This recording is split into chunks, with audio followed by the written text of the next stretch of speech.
A widowed millionaire saw a nanny breastfeeding his baby. What he did next changed everything.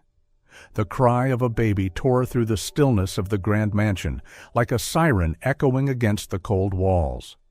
For more than 3 hours that desperate sound had not stopped, bouncing down the marble corridors, climbing the dark mahogany stairs, turning the entire house into a suffocating cage. Downstairs, Isabella Torres bent low, scrubbing the same gleaming patch of floor for the 4th time. She was 24, her hands hardened by endless labor, her eyes vacant, yet her chest tightened with every echo of that cry from above. 6 weeks earlier, Isabella had lost her newborn son, barely old enough to open his eyes to the world. Since then, the sound of a baby's cry had become a blade, twisting inside wounds that had not healed. And tonight, that cry was awakening all her buried pain. "This baby will exhaust himself crying like this," Isabella whispered, but her hand pressed harder on the rag, as if scrubbing could drown out reality. Upstairs, Ethan Carter, only 2 months old, lay red-faced, lips cracked and dry, mouth moving weakly in search of something he could not find. Beside the crib sat a bottle, sour-smelling, spoiled hours ago in the afternoon heat. Melissa Adams, the 28-year-old nanny hired from an expensive agency, had disappeared 6 hours earlier. She had claimed she was going to the pharmacy to buy special formula for Ethan. In truth, Melissa was at the mall, laughing with friends, carrying bags of luxury clothes, unconcerned about the baby she was paid to care for. To her, this job was nothing more than easy money. Meanwhile, behind a closed wooden door on the 1st floor, Daniel Carter, 35, Ethan's father, sat in his office. CEO of a thriving tech company, he was a man with sunken eyes, dark circles carved deep into his face that even the strongest coffee couldn't hide. For 2 hours, he had been locked in a tense virtual meeting with Japanese investors.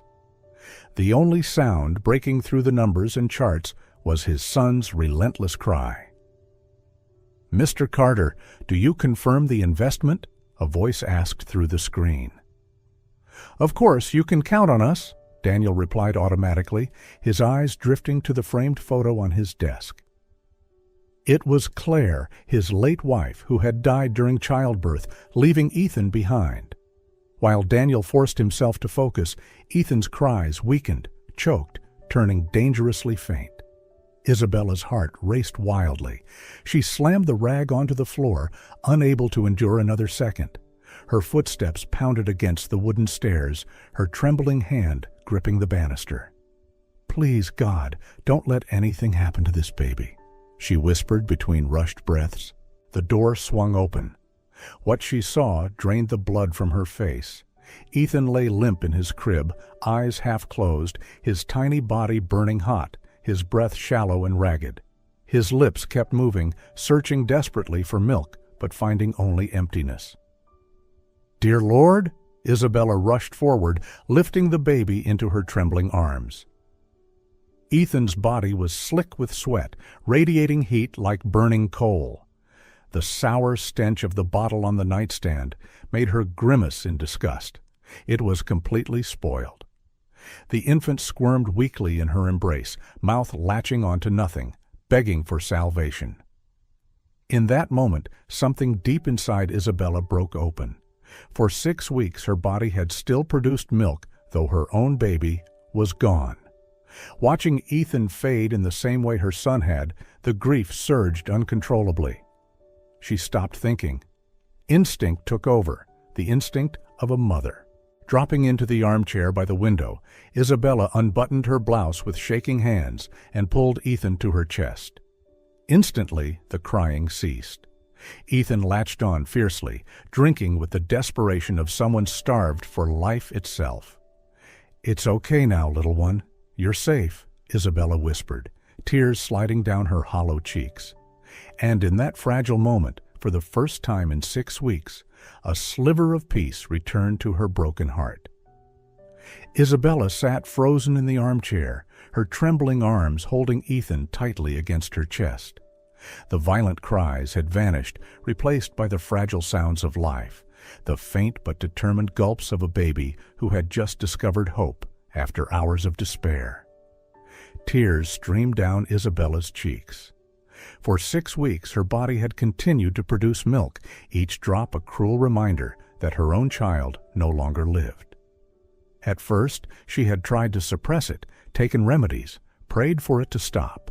Yet every morning she awoke with swollen, aching breasts that screamed of a baby who would never need her again. And now that very milk was saving another little soul. She lowered her gaze, watching Ethan's flushed face soften as his breathing grew steadier. His tiny hands clutched her blouse, gripping life itself. Isabella's heart clenched, but this time not only with grief. Something deeper surged through her, an unshakable, primal instinct of motherhood she could no longer resist. "Drink, little one. Let me save you," Isabella whispered, her voice cracked and raw, speaking as much to herself as to the baby.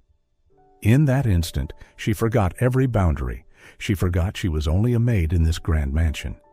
She forgot Daniel Carter, the wealthy man downstairs, could walk in at any moment. She forgot the judgment of a world that would never understand. All that remained was her and the baby in her arms, alive because of her. Time seemed to slow. Ethan stopped crying altogether. His heavy eyelids closed, surrendering to peaceful sleep. His tiny face softened into the innocence of an angel. Isabella gazed down at him, and for the first time since her loss, peace brushed against her broken soul. But the moment did not last. The door creaked open, and Daniel's figure appeared. He froze on the threshold. His weary businessman's eyes widened, locking onto the scene before him. Isabella, sitting in the armchair, blouse unbuttoned, Ethan pressed close to her chest. The late afternoon light streamed through the curtains, bathing them in a gentle glow, a portrait of serenity. For several seconds, Daniel couldn't breathe. His heart pounded wildly, tangled in shock, confusion, and something else he dared not name. What are you doing?" Daniel's voice broke the silence, husky, edged with suspicion. Isabella nearly jumped. She hastily covered herself, clutching Ethan protectively, her eyes wide with panic. "Sir, I can explain." Her voice cracked, trembling. Daniel stepped closer, his gaze locked on her. His thoughts swirled chaotically. Part of him burned with anger at this overstep, yet another part couldn't ignore the truth. His son was quiet for the first time in weeks, peacefully asleep, no longer wailing in torment. The tension hung heavy in the air, a silence so thick it threatened to crush all 3 souls in that room. Daniel stood frozen in the room, his eyes locked on Isabella. In her arms, Ethan slept peacefully, his breathing steady, as though he had never spent hours crying in despair. At that moment, Daniel should have felt relief, but instead, chaos stormed inside him. Part of him wanted to admit Isabella had just saved his son's life. But another voice hissed sharply in his mind. "She crossed the line. She is not his mother."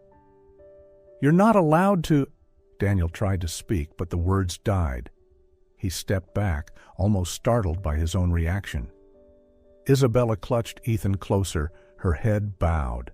"I'm sorry, but he was on the verge of collapsing. The bottle was spoiled. There was nothing left for him. I couldn't just let him die like that." Daniel's fists tightened, his chest heaving. He looked at his son, seeing him rest calmly for the first time since Claire's death. Yet his thoughts churned, tangled in suspicion, refusing to release their grip. That afternoon, when Melissa returned, Daniel was still restless. She breezed in, arms full of shopping bags, covering her absence with a flimsy excuse about special formula. But her shifty eyes couldn't disguise the unease in the air. Isabella remained silent, avoiding Daniel's gaze. She knew she had crossed a fragile line, one society would never forgive. By evening, Melissa's whispers had already spread. "They say the maid breastfed Mr. Carter's son." "Really? That's disgusting. Who does she think she is?" Women like that are dangerous. She lost her baby, went mad, and now she's clinging to another woman's child. Within one night, the affluent neighborhood buzzed.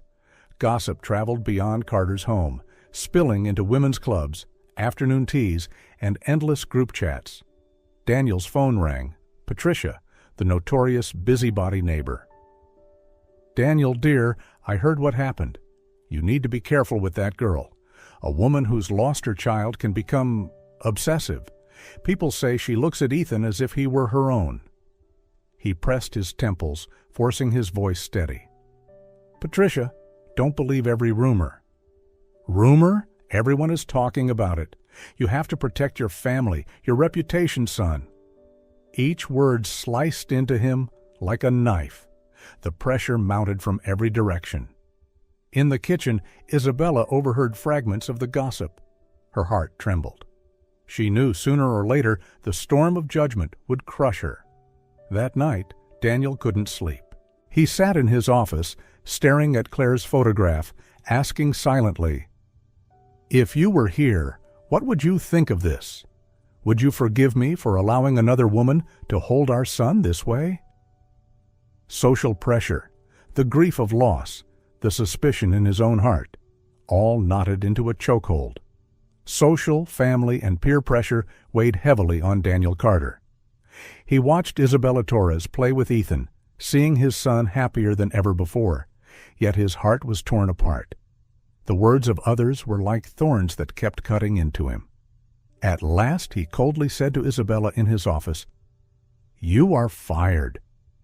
Isabella burst into tears, begging, "Please let me stay, at least to say goodbye to Ethan." But Daniel turned his face away, unable to bear looking into those desperate eyes. She left the mansion under the pouring rain, carrying only a small bag. From the window, Daniel saw her lonely figure fade behind the street corner, his heart aching. Yet the ringing phone pulled him back to the affirmations that he had done the right thing.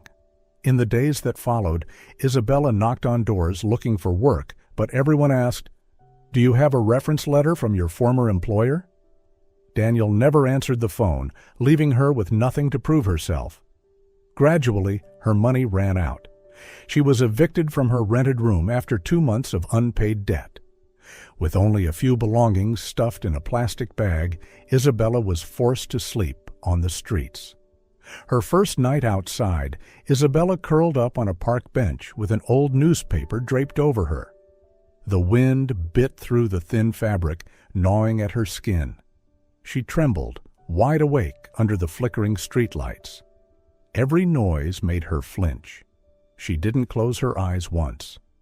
On the second night, under the shelter of a crumbling awning, 3 men approached. "Well, look at you," one sneered. "Pretty girl wandering alone?" Her heart raced. "We can give you a place if you know how to be grateful," another smirked. Isabella bolted, bare feet splashing through puddles, mud spraying. She hid behind a church wall until dawn. By the 3rd night, her body was giving out. Fits of coughing burned her chest. Staggering, she heard a gravelly voice. "First time on the streets, isn't it?" She looked up to see an old man, around 60, with white hair and a frail frame but kind eyes. He introduced himself as Mr. Howard, homeless for over a decade. "How did you know?" Isabella asked weakly. "You're still clean. Your eyes still carry hope. That's how new ones always look." He gestured toward a bridge. "Come on, there are a few of us there. At least you'll be safer." Beneath the bridge, Isabella met 5 others. Each had a piece of cardboard, a few ragged bags, and a tragic story. Mrs. Mercedes, who lost her house when her son sold everything for drugs. Jack, a former worker, crippled in an accident. They welcomed Isabella with weary but genuine smiles. "There are rules here," Mr. Howard explained. "Share when you can. Protect each other. Most important, don't lose your dignity, even if you lose everything else." Isabella nodded. But as days dragged on, her face grew gaunt, hair matted, clothes torn. Survival was a fight. scavenging dumpsters behind supermarkets, collecting bottles for coins. The cruelest part was waking each morning with aching, swollen breasts, milk still flowing. Her body reminded her she had enough to feed a baby. Yet her child was gone, and the only baby she had managed to save was taken from her arms. Through ragged coughs, Isabella tilted her head toward the gray sky and whispered, "Ethan, are you okay? Do you still remember me?" Inside the Carter mansion, Isabella's absence quickly left its mark. On the very first night, Ethan began crying until his tiny voice grew hoarse. Without warm arms to soothe him, he writhed in his crib, rejecting the bottle. Daniel picked him up, pacing the room for hours, trying to comfort him. "Daddy's here, Ethan. I'm right here," he whispered, his voice heavy with exhaustion. But Ethan squirmed, shoved the bottle away, and screamed until his face turned purple. That night, Daniel never closed his eyes. By dawn, his own eyes were bloodshot, his shirt wrinkled, while Ethan finally collapsed into sleep only from sheer exhaustion. Melissa seemed indifferent. She glanced at the baby and shrugged.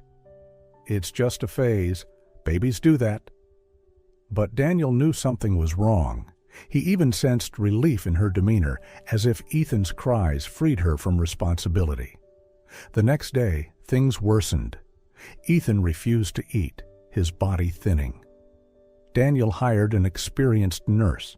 After 2 hours of failed attempts, sweat beading her forehead, the nurse shook her head. "I've never seen a child this difficult. He seems to be rejecting everything." Desperate, Daniel brought in 2 more specialists. Carla, a newborn expert, frowned after observing. "Mr. Carter, this isn't only about feeding. This is psychological trauma. Even infants can suffer when they lose an emotional bond." "Bond?" "But his mother died at birth," Daniel stammered. "It doesn't have to be the mother," Carla explained. "It could be anyone the baby trusted, anyone he felt safe with." "Do you know of someone like that?" Daniel's throat tightened. One name flooded his mind, Isabella, but he swallowed it back. "No, no one in particular." The days dragged by. Ethan grew weaker, his skin pale, eyes sunken. Daniel sat beside his son's crib, feeling the same helplessness he'd felt the day Claire slipped away. Finally, pediatrician Dr. Villanueva examined the boy. His tone was grave. "Ethan has no major physical illness, but he is in dangerous condition due to emotional crisis. If this doesn't improve, we'll have to hospitalize him for close monitoring." Daniel cradled his son in his arms, his heart aching. He looked down at the fragile face and thought, "My boy is fading away." And it all began the moment Isabella left this house. 3 days after Ethan was admitted to the hospital, Daniel was on the verge of collapse. He shuttled between the hospital and his company, but his mind could no longer focus on business. Each time he saw his tiny son lying still in the hospital crib, IV line hanging beside him, Daniel's heart ripped apart. One afternoon, when Daniel returned to the mansion to collect more clothes, he overheard hushed voices in the back garden. He stepped closer, and the sight froze his blood. Melissa was handing over a box of Ethan's medication to a strange man. "This one's expensive, over $300. "You'll make a big profit reselling it," Melissa whispered. The man nodded, slipping money into her hand. Daniel exploded. He stormed forward, voice thundering, "Melissa, what the hell are you doing?" Melissa jumped, nearly dropping the box. Mr. Carter, I can explain." "Explain? You're stealing my son's medicine to sell?" Daniel roared, eyes blazing. The stranger bolted. Melissa trembled, fumbling for excuses. I needed money for my mother. She's very sick. I only meant to take a little." Daniel's fists clenched, his voice dropping to an icy tone. "How many times? How long have you been doing this?" Melissa bit her lip, avoiding his gaze. The silence stretched painfully long, broken only by Daniel's ragged breathing. Finally, as if the weight crushed her, she broke down, sobbing. "Fine, I admit it. I lied about Isabella. I made everything up. I was afraid of losing this job. Jealous because you trusted her more than me. But the truth is, she was the one who saved Ethan that day." Daniel stood frozen. His mind cracked open like thunder striking. The pieces finally fell into place. Isabella had never been a threat. On the contrary, she had saved his son. And he, blinded by lies, had cast her out, leaving his child to suffer. Guilt crashed over him, trembling through his hands. He whispered, almost inaudible, "I've made the biggest mistake of my life." When the door closed after his confrontation with Melissa, Daniel stood frozen in the darkness of the living room. His heart pounded, her confession echoing. "It was Isabella who saved Ethan. I made it all up." He collapsed into a chair, burying his face in his hands. The memory of Isabella walking away in the rain, clutching her small bag, etched itself into his mind. A grieving woman, still carrying milk in her body, had saved the child he couldn't care for. And what had he done? Cast her into the streets without a penny, without protection. "I have to find her, before it's too late." The next day, Daniel began his search. He went to Isabella's old boarding house. The manager shook his head. "She left 3 weeks ago, just carried a small bag, never came back." He tried employment centers. A worker scanned the lists. "Too many names every day. Hers isn't here." Hospitals, churches, even police stations, everywhere gave the same answer. Nothing. Each rejection squeezed his chest tighter. At night, Daniel drove through the city, past slums and parks, where hunched figures huddled under broken awnings. The rain smeared across his windshield like tears he could no longer hold back. He got out and asked, only to be met with wary eyes. "You a cop?" a bearded man snarled. "No, I'm looking for a girl named Isabella." But no one believed him. To them, Isabella was just another name among thousands lost each day to the city's shadows. 4 sleepless days dragged by. Daniel's beard grew ragged, eyes hollow, shirt rumpled. In the hospital, Ethan grew weaker. Doctors warned if nothing improved soon, they'd have to resort to drastic measures. On the 5th afternoon, when hope was almost gone, Daniel received an unexpected call. "Mr. Carter, this is Monica from the neighboring district. Yesterday, I saw a girl who looked like Isabella walking along the avenue. She looked sick, frail." Daniel's pulse raced. He scribbled the address and rushed out. For hours he searched the streets, but Isabella was nowhere to be found. Night fell. Daniel stood on the curb, clutching his head, swallowed by despair. Then his phone buzzed. An old, gravelly voice spoke. "You're the one looking for Isabella, aren't you?" Daniel nearly shouted. "Yes. Do you know where she is?" "My name is Howard. I lived on the streets with her for a while. The girl has suffered enough. But why are you looking for her?" Silence held Daniel for a moment before his voice cracked with desperation. "Because my son is dying in the hospital, and Isabella is the only one who can save him. I made a terrible mistake, and I have to fix it." There was a long pause. Finally, Howard's slow voice came through. "She's under the bridge at Avenida Caracas. But hear me, if you hurt her again, we will not forgive you." Daniel gripped the wheel, whispering, "I swear, I'll never let her suffer again."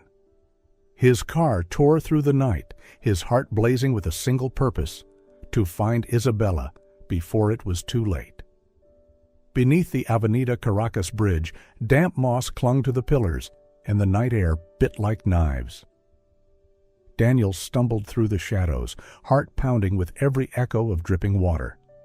Then he saw her, Isabella, curled in the corner like a fallen sparrow, a tattered blanket, her only shield against the world. She leaned against the wall, a tattered blanket draped over her thin shoulders. Her hair was tangled, her face pale almost to translucence. Cracks lined her dry lips, signs of thirst and hunger. A sudden cough shook her fragile frame, and Daniel's chest clenched. "Isabella!" His voice broke. She lifted her head. The once bright eyes now held only emptiness, barely a flicker of hope. At the sight of him, Isabella flinched, recoiling like a wounded bird, terrified of the hand that once cast it away. "What are you doing here?" Her voice was raspy, weak. Daniel stepped forward, then stopped short, afraid to scare her further. "Please, listen to me. Ethan, my son, he's in the hospital. He's very weak, and the doctors say only you can save him." Isabella let out a bitter, hollow laugh. "Save him? I already did. And what did I get? Thrown into the streets, shamed by the entire city? Do you think I can ever trust you again?" Daniel dropped to his knees before her, rain dripping from his hair onto his wrinkled shirt. "I was wrong, Isabella, terribly wrong. But please, don't punish Ethan for my mistake. He needs you. He remembers you." Tears welled in Isabella's eyes as her body trembled. Her heart waged war within her. Part of her longed to turn away, to let this man suffer the weight of his choices. Yet somewhere deep inside, Ethan's faint cries still called to her. She bit her lip, then nodded faintly. "Fine, I'll go. But only for Ethan. After that, I'll leave your life forever." Daniel's throat tightened. All he could do was bow his head in gratitude. The car sped through the rain-soaked streets. At the hospital, when Isabella entered the room, Ethan lay limp in the crib, frail body trembling, lips bluish. Doctors and nurses hovered nearby, their faces grave. The moment Isabella whispered, "Ethan," tiny eyes cracked open, faint recognition lighting them. A tired smile touched his face. The entire room stilled, as if witnessing a miracle. Isabella sat down, gathering the child into her arms. Within seconds, the crying ceased.